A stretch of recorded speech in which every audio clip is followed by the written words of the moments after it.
Well, this morning, these two texts are part of our lectionary readings. The other text was, and we didn't read this one this morning, but comes out of the Gospel of John and tells the story of how Jesus and his disciples are traveling through Samaria, and Jesus had this encounter with the Samaritan woman, and where they end up having this profound conversation about living water. And so this theme of water flows throughout these texts today. Now, as I was reflecting on this text in Exodus, I was reminded of an incident in my own life, and it was a very disastrous camping trip. This was back when I lived in Austin, back in late 90s, and there's a couple of friends of mine from the campus ministry I was a part of. We all had this great idea. Let's drive out to Big Bend National Park and do a 3-day hiking trek. And we had a really ambitious plan. We were going to cover about 12 miles a day through the desert, basically making this loop where basically you'd start up kind of in a higher elevation area, go down low, go through the desert, kind of the plains area, and then kind of come back up through some mountains and back around. It was an insane trip. What we did not know was that, and we read about it, and everyone said, oh, this is very doable. What we didn't know is that most people that do this trek, what they'll do is there's a couple of points where you can drive in a four-wheel drive vehicle on this up to the trail. So most people drive and stash water. We didn't know that. So we thought we had enough water. The problem is when you're covering that much ground in the desert, you really need about 2 gallons of water a day. We had about 1 gallon of water a day, and we were really huffing and puffing because water's heavy. And again, we also had the delusional idea that there'd probably be water along the way. And we saw streams in the map. We thought, oh, there'll be streams. Those are dry streams. This is Big Bend. So we started. The first day wasn't too bad because we started up in a higher elevation area. There was some woods there. The other guys were in better shape than me. I was really struggling. But by the end of the day, we were worn out. And then my friend who organized this thing, he thought it was a great idea that we would just use canned soup to eat on the trip. The problem was he bought low-sodium soup. Again, another disastrous idea on a desert trek. We needed our salt. We didn't need low-sodium soup. It just was just a whole litany of errors in our planning of this trip. Day 2 was really rough. By this point, we realized the water's running way faster than we thought it would be. The spots where we thought we'd find water, we didn't find water. Then comes day 3. On day 3, at this point, we realized we're not going to make it in 3 days. Also, by this point, one of the other guys sprains his ankle. And so finally, we're debating, and we see that there's a point coming up on the trail where there's a road. And bear in mind, this is a road, a dirt track, basically, where a 4-wheel drive vehicle take about an hour of driving from the nearest pavement to get to where we were. The plan at that point was we decided that we were going to stop there, reach that point, and then send the one guy who was the healthiest guy, did not have a sprained ankle, was better shape than me.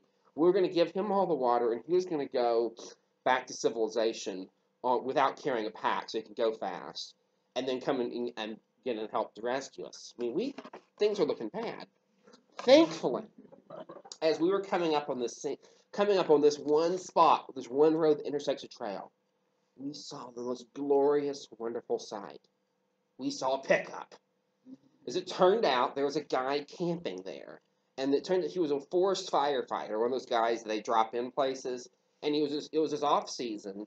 This was like springtime. So the desert is hot there, but the springtime, this was off-season for firefighting. He had read about Big Bend in National Geographic, decided to take a camping drive down there, and he was camping out there out in the middle of nowhere. He sees us, takes pity on us, of course gives us water right away because we're looking pretty bad at this point, and then thankfully drives us back to civilization. And we were so grateful. All this say is this crazy trip. I will say this: if you ever go to Big Bend again, don't do what we did. There's so many things I could tell you how not to do a camping trip based on our experiences here. But there's a tiny taste of some of the feelings of desperation and panic that the children of Israel feel in this text in Exodus 17. Except there's an element of that story which is much more severe than what we are experiencing. Their kids were with them. Their families were with them. Everyone that they cared about was with them on this trek. And this is the point they were at. So as we're reading this, I think it's so tempting to kind of say, oh, these people are complainers, they're murmurers. I think we have to remember, how would we feel if we were in that position? We feel very differently. Okay, so now I'd like to dig into this text a little bit and talk about it, talk about some of its significance, and then move into some application. So beginning, this is in Exodus 17. The first verse talks about they were in the wilderness of sin. Now, a lot of, in the past, I've heard sermons talk about the Israelites went bad because they were in the wilderness of sin. Well, reality is that the word in Hebrew does not mean, in fact, we don't know what the word means. It's just a proper name. It's just coincidence that it happens to coincide with our word sin in English. But the word in Hebrew is just the Hebrew words S-I-N, basically. It's not, it has no correlation to the idea of our English idea of sin, so that's not significant at all. What we do know is that this was right around this point. This is the first major camping spot after they made it out of Egypt. They made it across the Sea of Reeds. They are now trekking, and at this point they are moving. They're gradually making their way to Mount Sinai, as we'll see in a little bit. Their first major camping spot is Rephidim. We don't really know what that's at. Best guess might be it's on the western edge of the Sinai Peninsula. And also in this area, it talks about then that there was no water for the people to drink. Now, just a chapter before this, we read about this area they were at where the water just wasn't drinkable, it wasn't potable. And talks about that there's this miraculous event where the water is made drinkable. Well, it sounds like that is not the case here. Possibly, we read a little bit later about how the Amalekites are in the area. And so it sounds like maybe that the reason why the Israelites weren't able to get water here is that the other tribes in the area had control of where the water was. They weren't going to give any of their water to them. And so where they were at on this trek, there was no water there. And the nearest water sources were controlled by the enemies.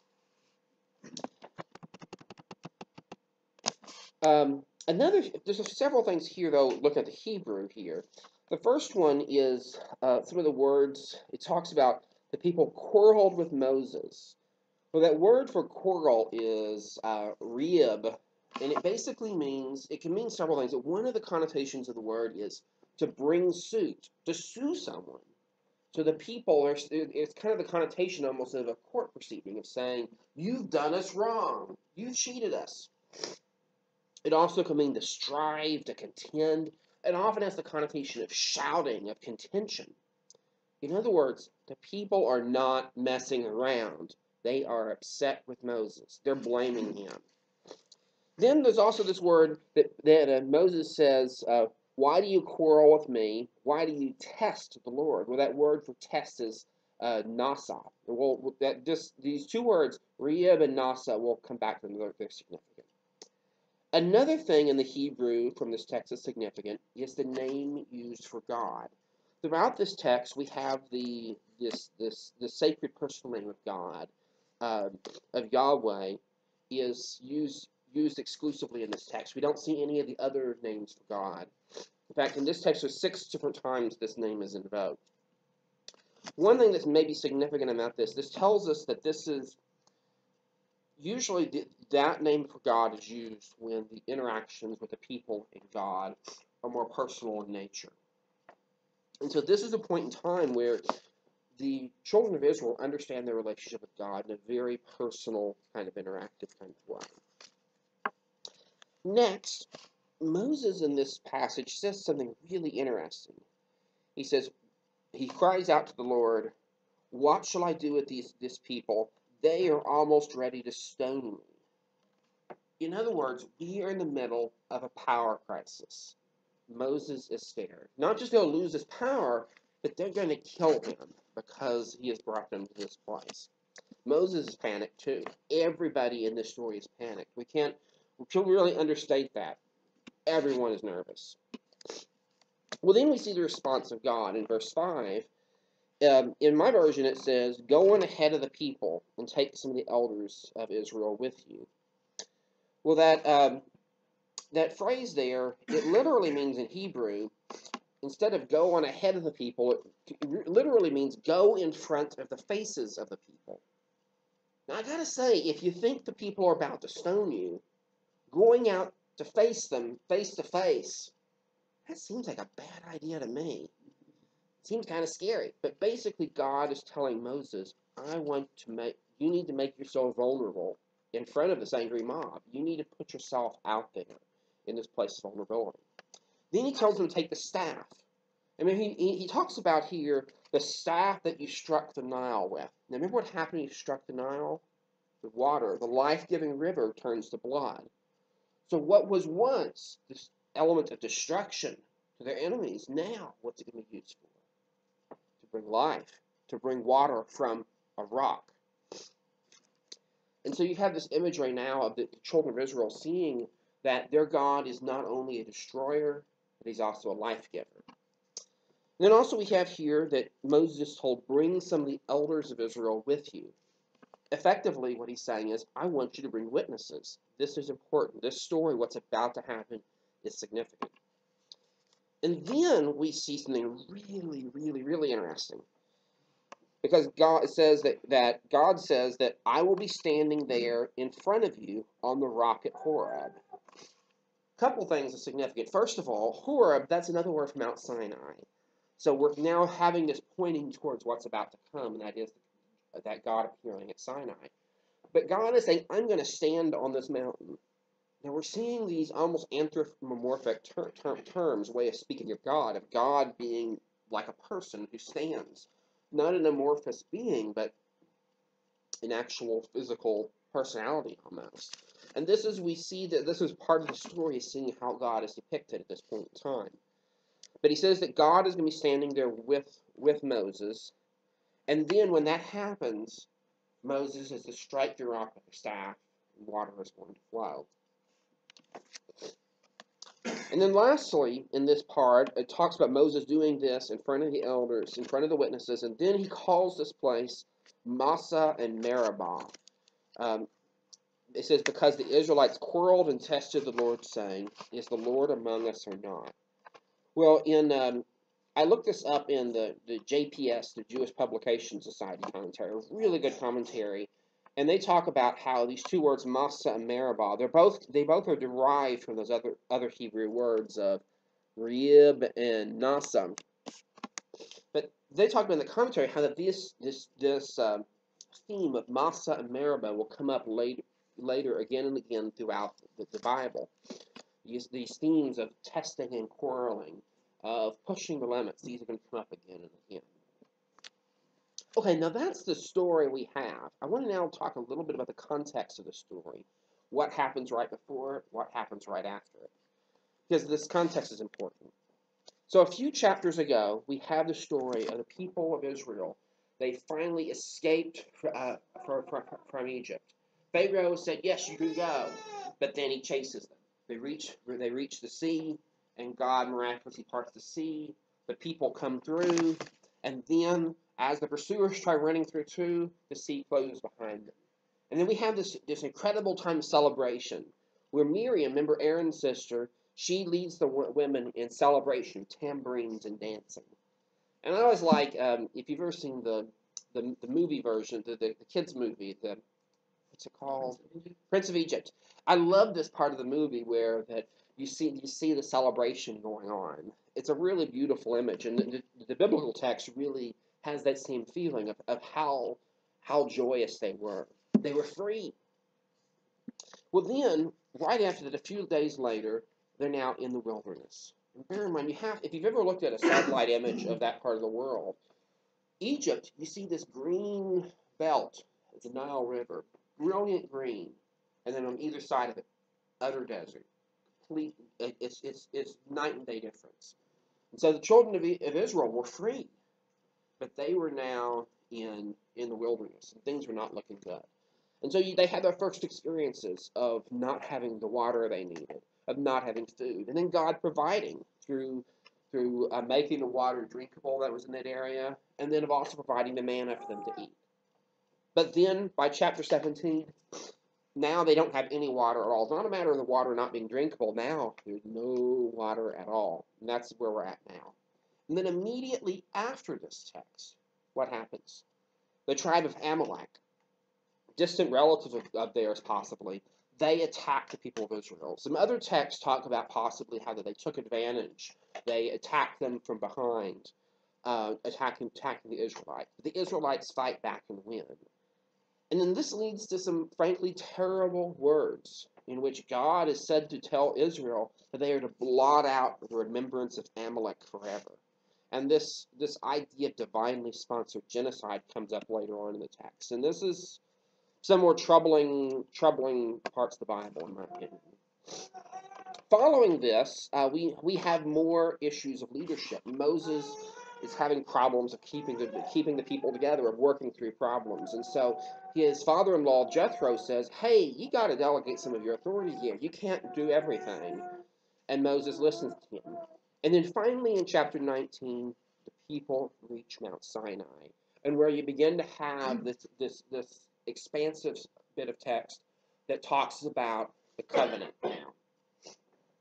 So all I'm going to say, the text we're right now in Exodus 17, this is a strange period of time. Why is that?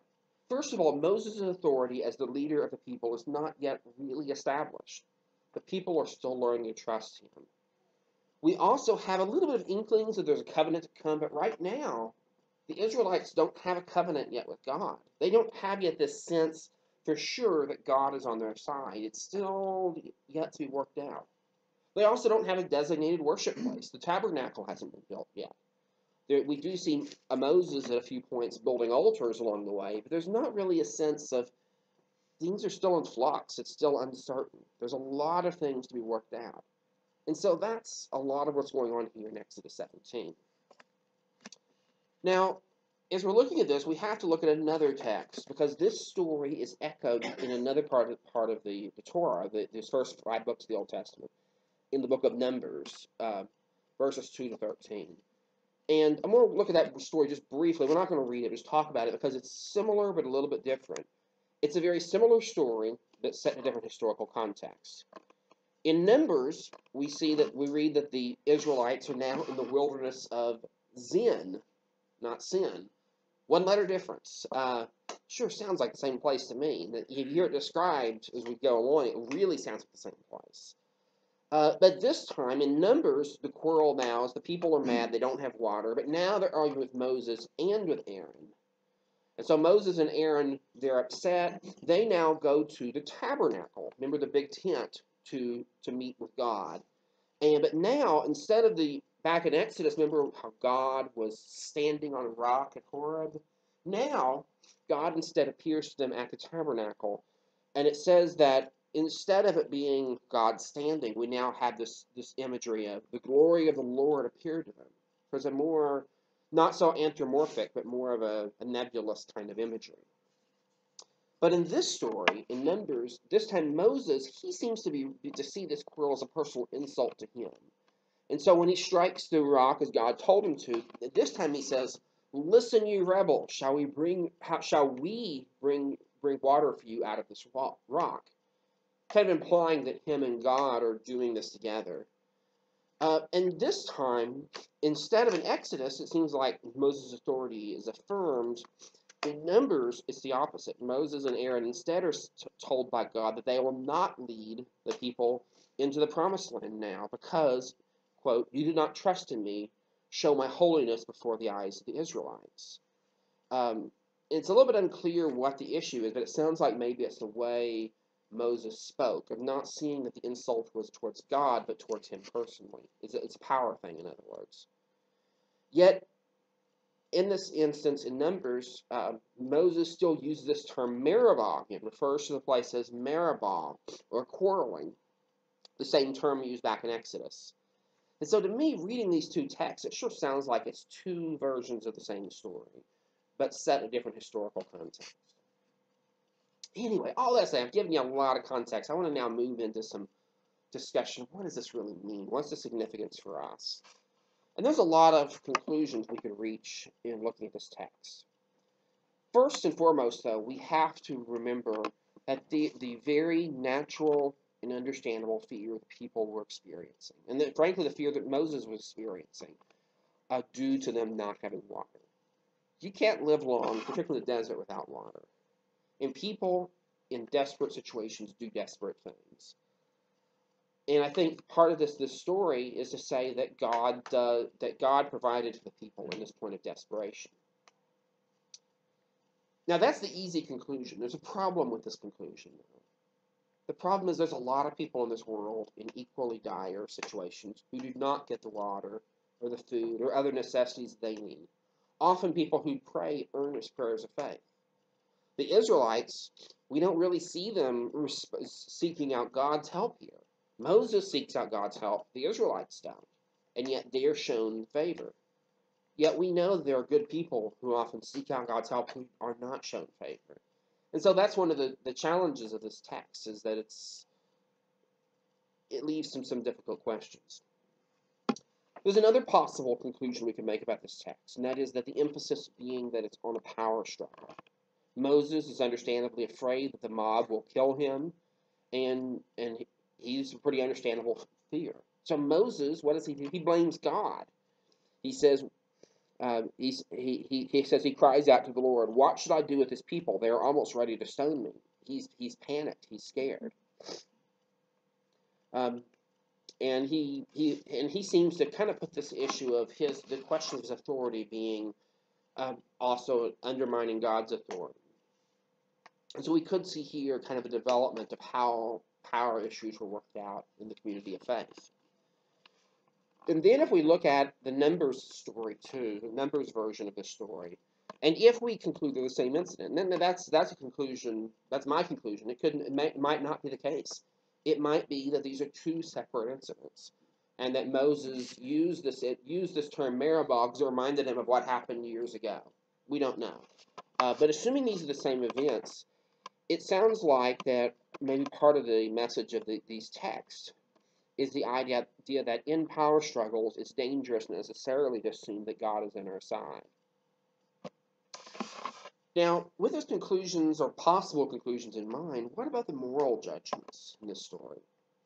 First of all, are the Hebrews good or bad for testing God? Now, on the surface of it, it seems very squarely that they are condemned for questioning. That's what Psalms 95 says. Talks about this being a very negative thing. But I wonder if that's really the case. If I think about what if my family was there in the midst of the Hebrew people, putting myself in the shoes of the people back then, and my kids are thirsty, and we saw that we had the canteen and it was almost empty, and that had to last for the whole family, and we had no idea we would refill this again. But truthfully, I would do anything to get my son water if I was in that situation. I would certainly be ready to question leaders that dragged me out into the desert, this place without water. I'd probably be mad at God. I'd probably be ready to kill. I would hope I wouldn't, but truthfully, people do crazy things when their kids are in trouble. That's understandable. And so I have a real hard time judging the Hebrews in this situation. On the other hand, if we take this story as being, the Exodus account as being literally true, then how could the Israelites lose faith so quickly? A short time before, they came to a place with water that was not drinkable. God made the water drinkable. They came to a place where they didn't have food. God provided the manna. Why weren't they praying? Why weren't they seeking out help from the Lord? I think that's another really important question, especially if we take it literally that they crossed the sea, that God parted the waters. If God has the power to part the waters, then surely he'd have power to provide water in some way. To be honest, as I consider the story, I think both of those judgments have merit. I can see both points of view. To be honest, I'm probably more sympathetic to the people in this situation. I can understand. To me, it makes a lot of sense why they would be panicked. But maybe the big question, the important question in this text, is found in that last verse. Is the Lord among us or not? And this text makes us ask some questions. Do we only know that God is among us if our needs are met? If that's the case, then we have a big problem. The obvious problem is that of geography, because it would seem that God is only with some places and not others. There are some parts of the world that are prosperous, that's very difficult to starve to death. In America, you would have to try really hard to starve to death. Now, there are some people that are very, very poor, that are struggling. I don't want to undermine that in any way. But I would say in this country to actually starve to death would be very difficult to do. There are other parts of the world where it's not a matter of people are literally starving to death. And what about the good folks who die too young, of car wrecks and cancer? Is God not with them? In other words, do we believe that God is with us because things go well for us? Certainly that's a conclusion that I think we've all go through a stage in our life, that's how we feel. But I think we have to say, if we look at it objectively, that doesn't make sense. In this story and in the rest of the Torah, the rest of the Old Testament, we see this idea of covenant, that God is with the children of Israel. God takes care of the children of Israel. But we also see a little bit later another idea fleshed out, and that is that God is with the people even when things go bad. Even during captivity, even during occupation, even when good people are suffering, that God is still present. And so if that's the case, then we have to ask another question. What if the question of is the Lord among us or not, is this a matter of identity? Well, I read a sermon online by a Methodist minister. The guy's name is James C. Howell, and I really liked how he framed it. I'm going to read there's a couple paragraphs there where he kind of fleshes this out some more. He says this: about 45 minutes from my home, there's an old Catholic abbey. In the sanctuary, there's an extraordinary baptismal font. It's a large, rough stone, as it turns out, once was a trading block upon which slaves were sold at auction. The inscription says, quote, "Upon this rock men were once sold into slavery. Now upon this rock, through the waters of baptism, men become free children of God." End quote. Free children. We love our children. We give them water to drink, and when they cry or behave in unruly ways, we scoop them up in our arms and cradle them until they feel safe again. Is the Lord among us or not? If we are made in the image of God, and if Jesus is the perfect image of God, and if we are now the body of Christ, the answer rests with the people of God, being the free children of God. To say God is known in the community of faith feels a little bit hokey to me, but God did make us social animals. Jesus did compare the kingdom to parents and children, co-workers and friends. When we love, when we are the recipients and also the vehicles of grace, when we touch anyone who is in need, Christ becomes palpably present. Christ happens. Healing waters flow.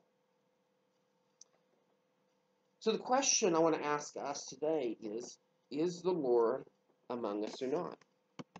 I don't think the answer to this question is in measuring our level of successfulness. I don't think the answer to this question is saying, do we have problems? And if we don't, then God must be with us. I don't think that's the case at all. I don't think the answer is found in asking, do we have challenges or not? Rather, the answer to that question is asking whether we are reflecting the image of God or not. Is our community rooted in justice? Is our community open to all? Are we loving our neighbor? Where is our identity? Those are the questions that we have to ask if we want to answer the question, is God among us?